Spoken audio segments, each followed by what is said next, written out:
لا طاعت المخلوق فی معصیت الخالق، کہ مخلوق کی اطاعت جائز نہیں ہے خالق کی نافرمانی میں۔ ایئر کنڈیشن گاڑی آپ سے لے لی جائے، پرفیومز لے لی جائیں، آپ کے ڈیزائنر کپڑے لے لی جائیں اور آپ کو گھر سے باہر پھینک دیا جائے، اب جاؤ بچوں مزدوری کر کے کھانا کھاؤ، تمہیں پتہ چلے گا ان پریویلیجز کا، کیوں کہ وہ مسلمان ہو گیا۔ تو اسلام کی تبلیغ کے لیے ان لوگوں کو چنیے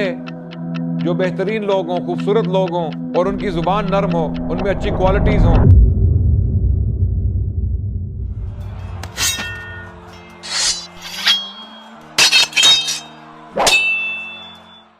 بسم اللہ الرحمن الرحیم، الحمدللہ والصلاۃ والسلام علی رسول اللہ، اما بعد، اعوذ باللہ السمیع العلیم من الشیطان الرجیم، بسم اللہ الرحمن الرحیم، وما ارسلناک الا رحمۃ للعالمین۔ تاریخ اسلام کے سلسلے کی ایک اور کڑی آپ کے سامنے پیش کرنے جا رہے ہیں۔ ہم اللہ کے نبی صلی اللہ علیہ وسلم کی سیرت بیان کر رہے تھے، اور پچھلی قسط میں ہم نے اسراء والمعراج کا واقعہ بیان کیا اور اس کی جو حکمتیں تھیں ان پر بھی کچھ روشنی ڈالی، اور پھر ہم نے پہلی بیعت عقبہ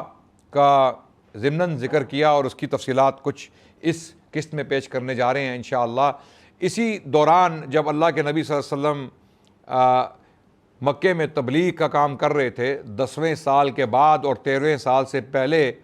الاسراء والمعراج کا واقعہ ہوا، اس کی تفصیلات میں بیان کر چکا ہوں۔ 12ویں سال، نبوت کا 12واں سال، ہجری کا نہیں، نبوت کا 12واں سال، جبکہ نبی صلی اللہ علیہ وسلم 12 سال مکے میں تبلیغ کر چکے ہیں، اس سال کچھ لوگ یثرب سے ملنے آئے۔ جیسا کہ میں پہلے بیان کر چکا ہوں پچھلی قسطوں میں کہ کچھ لوگ تھے یثرب کے جنہوں نے اللہ کے نبی سے مکے میں ملاقات کی 11ویں سال میں، حج کے موسم کے دوران ان لوگوں نے اسلام قبول کیا، 6 لوگوں نے۔ ان 6 لوگوں نے جا کر مدینے کا شہر جو پہلے جس کا نام یثرب تھا، یثرب جا کے انہوں نے کچھ اور لوگوں کو اسلام کے بارے میں بتایا اور اللہ کے نبی کے بارے میں جو ہے وہ کچھ نصیحتیں کی۔ تو اگلے سال 12 لوگ تشریف لائے۔ پہلے سال یعنی 11ویں سال 6 لوگوں نے اسلام قبول کیا، پھر جو 12واں سال تھا، 12ویں سال کا جو حج کا سیزن تھا، اس دوران 12 لوگوں نے اللہ کے نبی صلی اللہ علیہ وسلم کے ہاتھ پر بیعت کی، اور ان لوگوں میں کچھ جلیل القدر صحابی بھی شامل تھے جو بعد میں بہت بڑے صحابی بنے، ان کا کردار بہت اہم ہے اسلام کی ہسٹری میں، اسلام کی تاریخ میں۔ ان میں حضرت جابر بن عبداللہ بھی شامل تھے جو بہت اہم صحابی تھے، جنہوں نے بہت ساری حدیثیں اللہ کے نبی سے بیان کی، اور کچھ اور لوگ بھی تھے جنہوں نے اسلام قبول کیا۔ ان میں معاذ بن الحارث، ذکوان بن عبد القیس، عبادہ بن صامت، بہت مشہور صحابی، بہت اہم صحابی تھے جنہوں نے کچھ حدیثیں اللہ کے نبی سے بیان کی، بڑی اہم حدیثیں۔ یزید بن ثعلبہ، عباس بن عبادہ، ابو الہیثم بن تیہان، ہویم بن ساعدہ، یہ صحابی جو ہیں انہوں نے اسلام قبول کیا، اور ان کی اکثریت جو ہے وہ قبیلہ خزرج سے تھی، اور صرف 2 شخص قبیلہ اوس سے تعلق رکھتے تھے۔ ان لوگوں نے مینا کے پاس ایک گھاٹی تھی جس کو عقبہ کہا جاتا تھا، وہاں پر اللہ کے نبی صلی اللہ علیہ وسلم کے ہاتھ پر بیعت کی۔ یقیناً یہ سارا واقعہ سیکریسی میں ہو رہا تھا، پرائیویٹلی ہو رہا تھا، کیونکہ اللہ کے نبی صلی اللہ علیہ وسلم کو معلوم تھا کہ مکے کے لوگ، اگر انہیں پتہ چلا، قریشیوں کو جو کفار قریش ہیں، اگر ان کو پتہ چل گیا کہ یہ واقعہ ہو رہا ہے یا کچھ لوگ اسلام قبول کر رہے ہیں جو یثرب سے آئے ہیں، تو وہ اس میں رخ نہ ڈالیں گے، اس کو جو ہے وہ خراب کرنے کی کوشش کریں گے پورے واقعے کو، یا ان لوگوں کو ڈسکریج کرنے کی کوشش کریں گے۔ تو اللہ کے نبی صلی اللہ علیہ وسلم نے یہ بیعت ان سے لی۔ اب وہ بیعت کی کیا شرائط تھیں؟ بیعت کا کیا مطلب ہے؟ بیعت کا مطلب ہے کہ آپ نے اپنا ہاتھ کسی لیڈر کے ہاتھ میں دیا اور ان کی لیڈرشپ کو مانا، انہیں اپنا جو ہے وہ ہادی، راہبر اور نبی مانا، اور ان کی پیروی کا وعدہ کیا۔ یہ بیعت کی سمپل سی ڈسکرپشن ہے، یہ سادہ سی تشریح بیعت کی، جو لفظ بیعت ہے نا، بیعت، اس کی تشریح ہے کہ آپ نے اپنا امام، اپنا راہبر کسی کو مانا، اور پھر اس کے ہاتھ میں اپنا ہاتھ دیا، اور یہ وعدہ کیا، عہد و پیمان کیا کہ آپ اس کی پیروی کریں گے، سچ بات میں، حق میں، اور غلط بات میں اس کی پیروی نہیں کی جائے گی۔ یہ ایک عام بیعت کی انڈرسٹینڈنگ ہے، اور یہ بات تو واضح ہے اللہ کے نبی کی احادیث سے، لا طاعت المخلوق فی معصیت الخالق، کہ مخلوق کی اطاعت جائز نہیں ہے خالق کی معصیت میں، خالق کی نافرمانی میں، تو آپ مخلوق کی اطاعت نہیں کریں گے۔ مثال کے طور پہ میں بیت کے لفظ کی وجہ سے یہ تشریح کرتا چلوں کہ اگر آپ کے والدین، جن کا بہت بڑا مقام ہے اسلام میں، اللہ اور اللہ کے رسول کے بعد جو معتبر اشخاص ہیں ایک مسلمان کی زندگی میں، وہ والدین ہیں۔ قرآن کی کتنی آیات ہیں جہاں پر اللہ نے شرک کی مذمت کی اور توحید کو بیان کیا، اس کے فوراً بعد اللہ سبحانہ وتعالیٰ حکم دیتے ہیں وَبِالْوَالِدَيْنِ إِحْسَانًا، سب سے پہلا حکم توحید کے بعد یا شرک کی مذمت کے بعد سب سے پہلا حکم والدین کی اطاعت، والدین کی رسپیکٹ، ان کے ساتھ حسن سلوک۔ وَبِالْوَالِدَيْنِ إِحْسَانًا۔ اس کے باوجود اگر والدین آپ کو کسی غلط کام کا حکم دیں، آپ کو کسی حرام کی طرف بلائیں یا آپ کو کوئی غلط کام کرنے کا کہیں، تو ان کی اطاعت آپ پر واجب نہیں ہے۔ اس کی وجہ یہ ہے کہ رسول اللہ صلی اللہ علیہ وسلم نے ہمیں بتا دیا لا طاعۃ المخلوق فی معصیۃ الخالق، کہ مخلوق کی اطاعت خالق کی نافرمانی میں جائز نہیں ہے۔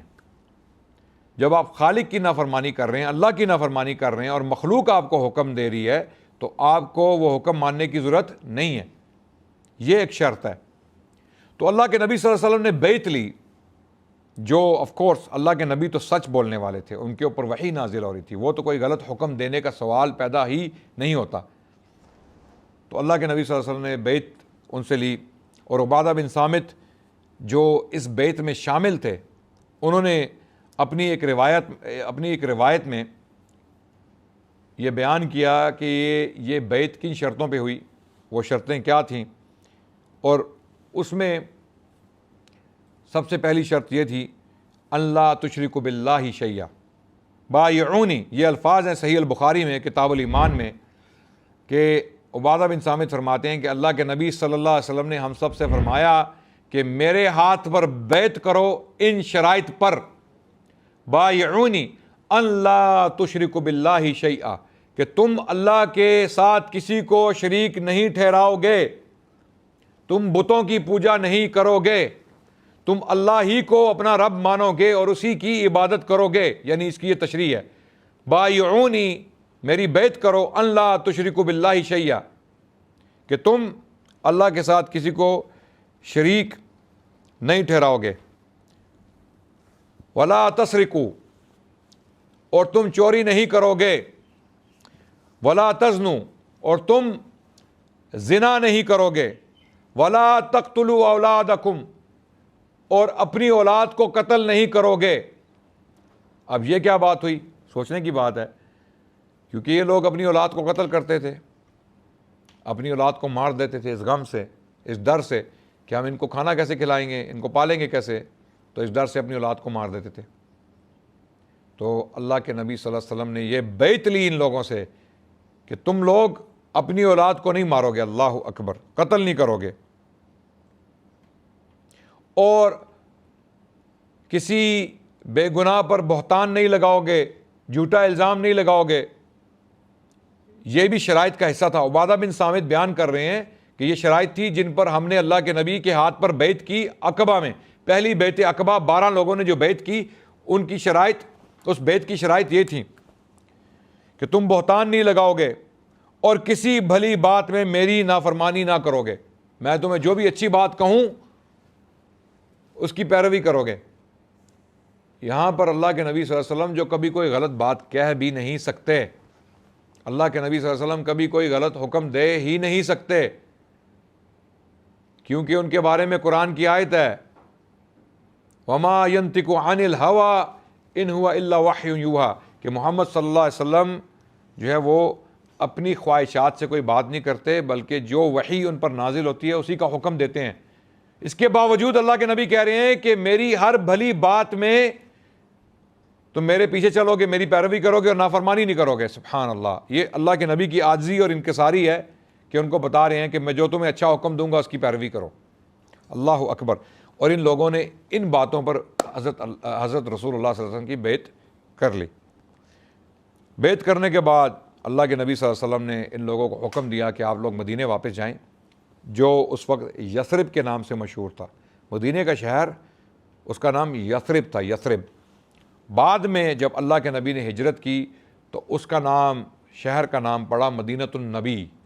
مدینۃ النبی کے بعد اس کو شارٹ کر کے المدینہ المنورہ اس کا نام رکھ دیا گیا کہ منور شہر، نور والا شہر مدینہ۔ لیکن پہلا نام مدینے کا تھا یثرب، اور یہ لوگ یثرب سے آئے تھے تو اللہ کے نبی نے ان کو واپس بھیج دیا کہ آپ جائیے تبلیغ کی، اور ان کے ساتھ اپنا ایک ساتھی بھیجا، انتہائی خوبصورت جوان، انتہائی با اثر شخصیت کا حامل، اس کا نام تھا مصعب بن عمیر۔ ان کا واقعہ بھی بڑا عجیب ہے اسلام لانے کا۔ حضرت مصعب جو ہیں وہ ایک امیر گھرانے کے فرزند تھے مکے میں، اور یہ ایمان لے آئے، اسلام قبول کر لیا، اللہ کے نبی صلی اللہ علیہ وسلم کی تبلیغ پر لبیک کہی۔ ان کی والدہ ان سے بہت نالاں ہوئیں، بہت ناراض ہوئیں، اور انہوں نے ان کو ایموشنل ٹارچر شروع کر دیا، ان کو ایموشنلی بلیک میل کرنا شروع کر دیا، اپنی ممتا کا حق جو ہے وہ جتایا، اور کہا کہ اگر آپ اسلام نہیں چھوڑیں گے تو میں کھانا کھانا چھوڑ دوں گی، یعنی میں بھوک ہڑتال کر دوں گی۔ تو حضرت مصعب نے کہا کہ آپ بھوک ہڑتال کر دیجئے، آپ بھوک ہڑتال کر دیجئے، میں اسلام نہیں چھوڑوں گا آپ کی وجہ سے، مجھے آپ سے بہت محبت ہے، آپ میری ماں ہیں، میں آپ سے بہت پیار کرتا ہوں، بہت رسپیکٹ کرتا ہوں، لیکن ایمان کا معاملہ ایسا ہے کہ میں ایمان سے ہٹ نہیں سکتا، آپ بھوک ہڑتال بے شک کر دیجئے۔ تو کچھ ہی دن انہوں نے بھوک ہڑتال کی، اس کے بعد بھوک برداشت نہ ہوئی تو انہوں نے جو ہے وہ دوبارہ کھانا پینا شروع کر دیا۔ لیکن حضرت مصعب کو بہت تکلیفیں پہنچائی گئیں، بہت بڑے اہم صحابی تھے، اور ان کے بارے میں تفصیلات آگے آئیں گی۔ واقعہ احد میں اللہ نے ان کو شہادت کا شرف بخشا اور یہ شہید ہوئے، بلکہ ان کے بارے میں کہا جاتا ہے حضرت مصعب بن عمیر کے بارے میں کہ جب ان کی میت میدان جنگ میں نظر آئی تو اللہ کے نبی صلی اللہ علیہ وسلم رو دیے، کیونکہ جب ان کے سر کو ڈھانپا جاتا تھا چادر سے تو ان کے پاؤں ننگے ہو جاتے تھے، اور جب پاؤں کو ڈھانپا جاتا تو ان کے سر سے کپڑا ہٹ جاتا، تو غالباً جو حصہ ان کا عیاں تھا تو اس پر گھاس پھوس رکھ کے ان کو دفنایا گیا۔ یعنی اس حالت میں اصحاب الرسول نے ہمارے لیے قربانیاں دیں کہ ہم مسلمان ہوں اور ہم ایمان کا فائدہ اٹھائیں۔ تو مصعب بن عمیر کو کیوں چنا؟